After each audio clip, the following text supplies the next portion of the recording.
네, 2번입니다. 자, 2번 논제 여기 있어요. 제시문 다에 인공지능은 결국 의식을 갖게 되어 인간의 자리를 대체할 것이라는 표현이 있습니다. 자, 이것이라는 스티븐 호킹의 주장을 제시문 가나를 모두 활용하여 반박하시오라고 얘기하고 있습니다. 반박하시오. 이 반박이란 말은 우리가 왜 비판이란 말을 쓰지 않았을까라고 얘기할 수 있는데, 비판에는 평가가 있죠. 가치 평가가 있는데, 아이고, 예. 가치 평가가 있는데, 반박에서는 단순히 논리적으로, 그죠? 그죠? 평가를 하지 않고, 그냥 논리적인 수준에서만, 그죠? 예. 그게 아니다라는 어떤 지적? 이렇게 얘기해 볼 수 있을까요? 논리적인 지적. 요 정도 수준에서 얘기해 보는 부분이 이제 반박이라고 볼 수 있겠다라고 우리가 이제 이해해 볼 수 있어요. 그래서 굳이 비판을 쓰지 않는 것은 거기에 대한 가치 평가를 하지 말라. 라는 의도가 있음을 알 수 있습니다. 크게 중요한 건 아니고요. 많이 이제 엄밀하게 구분하지는 않으나 여기서는 그런 의미라는 겁니다. 그래서 우선 가다를 모두 활용해서 제시문 다를 비판해줘야 되는데, 가는 우리가 우선 읽었어요. 가는 읽었고, 그 다음에 이제 나와 다를 읽어야 되는데 한번 보겠습니다. 자, 가는 우리가 읽었고 고우의 예술관이었죠. 그 다음에 나를 읽어보는 거, 예, 의미가 있는데, 다를 먼저 읽어보고 나를 읽어봐야 좀 더 명확하게 나에서 뭐가 중요했는지를 알 수가 있어요. 그래서 순서를 다를 먼저 읽는 걸로 해보겠습니다. 다를 보시면 인공지능은 컴퓨터 프로그램을 활용해 인간과 비슷한 인지적 능력을 구현한 기술을 말한다. 그래서 인지적 능력, 예, 인공지능은 인지적 능력이에요. 다시 한번 얘기할까요? 예, 인지적 능력이에요. 인지는 뭔가 이제 확인하는 거죠. 익히는 거죠. 그리고 지각하는 거죠. 그래서 인식하고 지각하는 능력입니다. 그래서 인공지능은 기본적으로 보고 듣고 읽고 말하는 능력을 갖춤으로써 이게 인지적이라는 거예요. 그래서 인간과 대화할 수 있을 뿐만 아니라 지적 판단이 필요한 상황에서 합리적 결정을 내릴 수 있다라는 겁니다. 합리적 결정을. 이것이 인공지능이고, 여기 제가 계속 강조했죠. 이 얘기를 나중에 중요하게 다룰 것이기 때문에 인공지능이 인지적 능력에 불과하다는 얘기를 해주고 싶어서 그런 거예요. 그 다음에 이제 두 번째 문단. 자, 인공지능이 인간의 말을 알아듣고 명령을 실행하는 똑똑한 기계가 되는 것은 반길 일인가? 아니면 주인과 노예의 관계를 역전시키는 재앙이라고 경계할 일인가? 그래서 반길 거냐, 경계할 거냐, 이렇게 체크하시고, 인간의 지적 능력을 뛰어넘는 인공지능 개발에 관한 보도가 잇따르는 가운데, 여기서 말하는 이 지적 능력은 인지적 능력, 알겠죠? 예, 물론 합리적 결정도 들어가 있지만, 자, 인공지능 개발에 관한 보도가 잇따르는 가운데 세계적 석학들이 인공지능 개발이 결국에는 인류의 종말로 이어질 것이라는 경고를 내놓기 시작했다. 그래서 세계적 물리학자 스티븐 호킹은 인공지능은 결국 의식을 갖게 되어, 결국에 이 인지적 능력이 발전해서 의식까지 갖게 된다는 거예요. 갖게 되어 인간의 자리를 대체할 것이라며, 생물학적 진화 속도는 몇 억 년이 걸렸죠. 네, 그렇죠. 정확하게 모르겠습니다. 하지만 과학 기술의 진보가 더 빠르기 때문이라고 말했다. 이 속도를 우리가 비교를 해보면은 과학기술의 진보는 말도 아니게 빠르죠. 그죠? 컴퓨터 나온 지 얼마나 됐다고 벌써부터 인공지능 프로그램이 나왔습니다. 자, 그래서 인공지능 발달이 우리에게 던지는 새로운 과제는, 자, 생각하는 기계가, 이게 다 중력이죠. 그죠? 중력. 생각하는 기계가 모방할 수 없는 인간 특징을 찾아 인간의 가치를 높이는 것이다. 라는 겁니다. 우선은, 인지적인 능력이나 합리적 결정을 내리는 이런 부분들은 인간이 따라갈 수 없다는 거죠. 따라갈 수 없고, 그래서 인간만이 할 수 있는 일을 찾아서 그 가치를 높이자라는 거고, 즉 로봇이 아니라 인간을 깊이 생각하고 인간 고유의 특징을 활용하는 것이다. 자, 인공지능이 마침내 인간의 의식 현상을 구현해 낸다고 하더라도 인간과 인공지능은 여전히 구분될 것이다. 인간에게는 감정과 의지가 있기 때문이다. 기본적으로 이 의식이라는 것이 인지적 능력과 합리적 결정을 내리는 이러한 어떤 논리 프로세스가 확대되어서 이제 의식을 갖게 되는 거고, 결국에는 이제 감정과 의지라는 것은 결국 갖출 수 없다는 얘기죠. 갖출 수 없습니다. 그렇기 때문에 인간은 여기에 강점이 있다라는 거고, 그 다음 문단.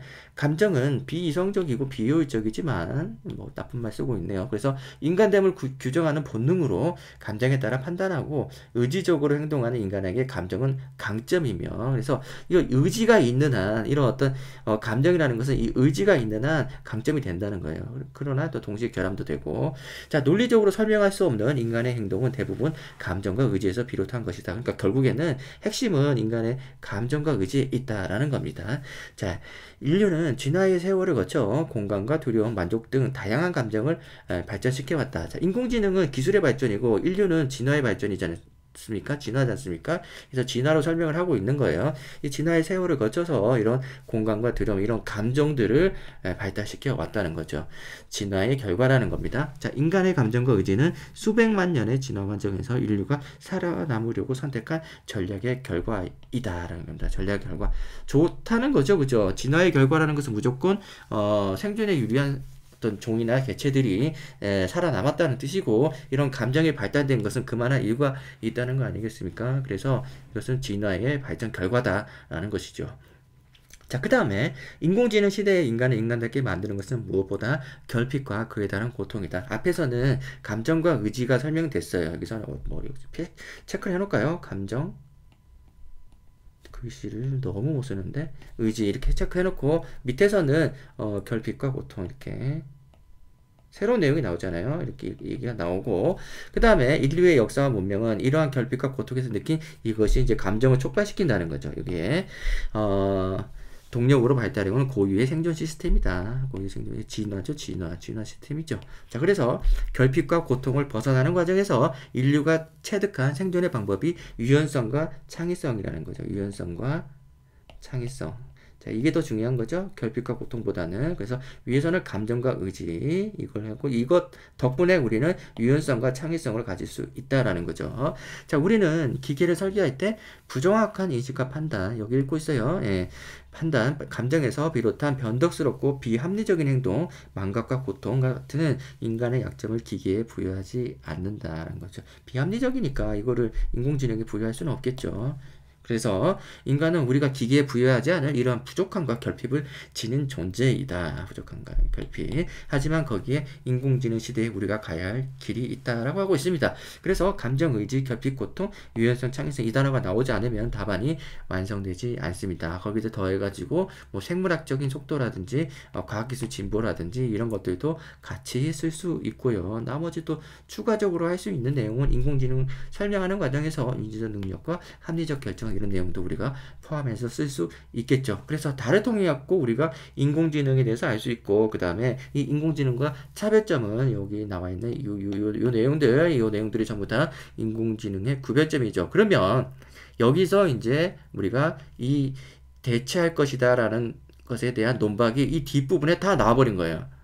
그렇지 않겠습니까? 다 이미 나와버렸어요. 여기서 다 나와버리고, 다만 우리가 이제 이걸 활용하라고 했다면, 그죠? 가와 나를 통해서 활용하라고 했다면, 논박의 어떤 주장, 그죠? 주장들은 여기서 이미 나왔고, 그 논거들을, 그 근거들을 가와 나에서 찾아 가져오면 되겠습니다. 이런 주장, 그죠? 우리가 감정과 의지가 있어. 결핍과 고통이 있어. 그래서 유연성과 창의성이 있어. 이거 가에서 찾을 수 있냐? 그리고 나에서 찾을 수 있냐, 이런 부분이 되겠죠. 자, 그래가지고 이 부분 우리가 우선 가는 고우가, 그죠? 고우는 불굴의 의지로 예술을, 그죠? 예술론을 이제 불사르지 않습니까? 이런 부분에서 아무리 이제 비난이 있어도, 그죠? 이렇게 꿋꿋하게 해나가는 모습, 그죠? 불편한 거, 이것 전부 다 이제 고통, 결핍 이런 것들 아닙니까? 계속 나오잖아요. 결핍, 고통과 결핍의 모습들이 위에서도 나오고 여기 밑에서도 나오고, 그죠? 쭉 이어져 오고, 그럼에도 불구하고 창의적인 활동을 멈추지 않는다라는 겁니다. 그죠? 그래서 이런 어떤 예술혼 이런 것들은 그 창의성 이런 것들은 인공지능에서 결코 구현될 수 없는 내용이라고 볼 수 있겠습니다. 자, 그 다음에 나를 한번 보면 나에서 이제 이거 뭐 창의성이 나오네요. 이미 창의성이 나오고, 솟아나도록 이끄는 시작점에 필요한 것은 무엇일까? 그것은 호기심이다. 인간만이 호기심이 가질 수 있다라는 것을 또 이제 추가적으로 써줘야 되겠네요. 그래서 호기심이 창의력을 키우는 데 필요한 가장 중요한 요소이다라는 거예요. 자, 그래서 유연성이 따로 없어가지고 좀 아쉽습니다. 여기서 이제 명확하게 유연성과 창의성 같은 말 아니라, 비슷한 말 아니라 각각 따로 설명하고 있는데, 유연성은 뭔가 이제 그 의미 설명이 별로 없고, 창의성만 이렇게 강조되고 있는 부분이 좀 아쉽죠. 뭐 예술이니까 유연성보다 창의적이 맞고, 그 다음에 여기서도 창의력이라고 하고 있는데 유연성 뒷부분에 없어요. 그래서 좀 아쉽습니다. 그 다음에 자, 호기심이라고 생각한다. 호기심은 창의력을 키우는 데 필요한 가장 중요한 요소다. 자, 그래서 이 세상 모든 어린아이의 눈은 반짝거린다. 모든 것이 새롭고 신기하기 때문이다. 어린아이들이 끊임없이 왜라는 질문을 하는 까닭도 이 때문이다. 호기심이죠, 호기심. 이 내용 아닙니까? 그죠? 자, 아이들은 아주 당연한 것을 묻기도 하는데 나는 그러한 질문들이 무척 재밌다. 이런 질문을 통해 당연해 보이는 전제 조건, 그죠? 창의력, 여기서 나온다는 거죠. 이 의심해 보면서, 그죠? 의심해 보면서 창의력이 나올 수 있다는 거고, 뒷부분은 생략합시다. 뒷부분은 그냥 그런 내용들이에요. 어떤 뭐 힌트도 없습니다. 자, 그래가지고 뭐 어린아이 눈으로 호기심을 잃지 말고 이 정도 표현은 우리가 그냥 답안에 쓸 수도 있겠지만 뭐 쓰나 마나 앞에서 얘기가 다 나와서 대체할 수 있는 내용들이 다 있습니다. 더 중요한 문구들이 다 나오니까 굳이 뒷부분은 신경 안 써도 되겠다라고 판단할 수 있겠습니다. 자, 그래가지고 인공지능 지금 여기 나와 있는 답이 너무 복잡하게 낙서를 해놔가지고 이 부분에 대한 논박의 근거는 후반부에서 나오고, 이 후반부와 연결지어서 가와 나를 활용해서 이어붙이는 내용들을 쓰면 답안이 완성이 되겠다고 볼 수 있겠습니다. 자, 이게 전반적으로 지금 이제 유연성과 창의성 이렇게 나오는데 뭔가 좀 아기가 잘 안 맞습니다. 이게 톱니 바퀴들이 딱딱 들어맞지 않는다고 봐요. 그 이유는 아무래도 인공지능에 대한 어떤 힌트 주제에 대해서 글을 쓰고 싶은데 여기에 대한 정지된 어떤 뭐랄까 잘 계획된 기출 의도에 비해서 주시문들이 잘 이렇게 선별이 잘 안 됐다라는 생각이 좀 들어요. 그래서 약간 조금 어색한, 그죠? 그런 느낌이 들어서 추천 문제라고 볼 수는 없고요. 그냥 한번 인공지능, 하지만 이 주제의식은 명확하죠. 인공지능이 할 수 없는 이제 창의성, 그죠? 그 다음에 뭐 유연성도 마찬가지고, 그리고 뭐 이렇게 기계가 가질 수 없는 감정, 의지 이런 것들 우리가 이제 고유 예술관에서 봤죠. 이런 부분들, 그래서 결핍, 고통 이런 부분들은 우리가 이제 참고될 만한 내용들이에요. 그래서 이것들 다른 어떤 대학들에서 인공지능 문제가 나오면은 참고해가지고 우리가 이해를 하고 있다 그러면은 아마 기출 의도를 파악하는데 큰 도움이 될 수 있을 겁니다. 그래서 그런 부분만 우리가 이제 살짝 이해를 하고 넘어가시면 되고, 이 문제가 뭐 이렇게 아주 그냥 탁월한 문제는 아니기 때문에 우리가 이제 답안을 한번 보시면서 넘어가면 되겠습니다. 자, 그래요. 이제 첫 번째 문단. 스티븐 호킹은 뛰어난 지적 능력을 갖추고 합리적 판단을 내릴 수 있는 인공지능이 의식마저 갖게 되면, 그래서 지적 능력이 인지 능력이고 합리적 판단이고 이게 의식마저 갖게 되면 결국 인류를 뛰어넘게 될 것이라고 주장한다. 여기에는 이제 사실 뒷부분 나오겠지만 감정, 고통 이런 부분은 없는 거죠. 하지만 인간은 인지적 능력 외에도 감정과 의지 이렇게 해서 구분해서 쓰죠. 자, 감정과 의지, 유연성과 창의성, 호기심과 질문하는 능력 이렇게 해가지고 가나다에 있는 내용들이 다 나왔다, 그죠? 그래서 인공지능에게 부여하기 어려운 특징을 갖고 있으므로 인공지능 발달로 인해 생기는 문제까지도 충분히 해결할 수 있다고 해서 다 끝난 거 아니야? 라는 생각을 해볼 수 있는데, 자, 이렇게 해가지고 뒷부분 어떤 내용이 나오는지 한번 봅시다.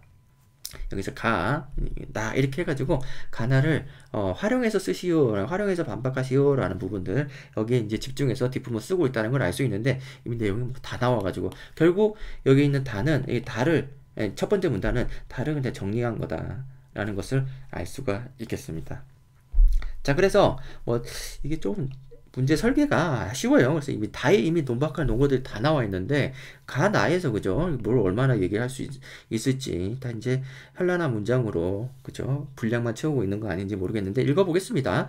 감정은 인간만이 지닌 비이성적인 특징이다. 비이성적인 특징. 인간은 이 감정을 토대로 수많은 창조적 성과를 이루었다. 제시문 가에서 빈센트 반 고흐는 육체 노동을 하는 사람들의 거친 손에서 순간 아름다움을 느끼고 이러한 감정을 예술작품으로 창조해냈다. 뭐 창의성을 얘기하고 싶은가 봐요. 그런데 창의성 얘기하면서 이런 얘기 막 쓰고 있죠. 자, 분량 채우는 겁니다. 자, 인공지능을 반박하는 내용과는 별반 상관없는, 인공지능 반박하려면 고통, 결핍, 감정, 의지, 그 다음에 이제 창의성, 유연성 이런 것들로 해야 되는데 이 내용은 사실은 그냥 뭐, 그죠? 예. 감정은 맞긴 맞는데 감정을 설명하는데 이렇게 많은 내용들이 필요할 리는 없겠죠. 그래서 이것은 이제 분량 채우는 거다. 할 말이 없다라는 겁니다.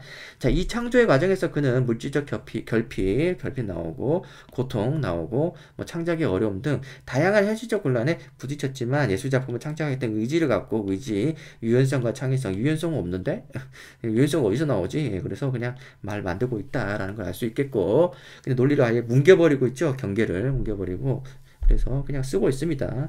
자, 이처럼 인간이 지닌 다양한 감정과 의지는 인류 문명사를 이끌어온 창조의 출발점이었으며, 이게 뭐야, 이런 말 어디 있어요? 자, 이는 인공지능의 시대라고 해도 변하지 않은 인간만의 차별성이라고 할 수 있다. 이렇게 얘기를 하고 있는데, 결국에는 위에서 얘기 다 나온 거잖아요. 감정의지, 이거죠. 그죠? 이 내용을 고우에서 찾아보자라고 했을 때, 고우는 이렇게 했다라는 얘기입니다. 그래서 굉장히 글이 뭔가 긴장도가 많이 떨어지죠. 긴장감은 많이 떨어지면서 수식하는 단어들을 많이 만들어주고 실제 신문 가에 있는 내용들을 많이 가지고 와서 이렇게 이어주고 있습니다. 감정이 뭐니, 결핍이 뭔지, 고통이 뭔지, 그리고 어떤 의지를 갖고 있는지, 그죠?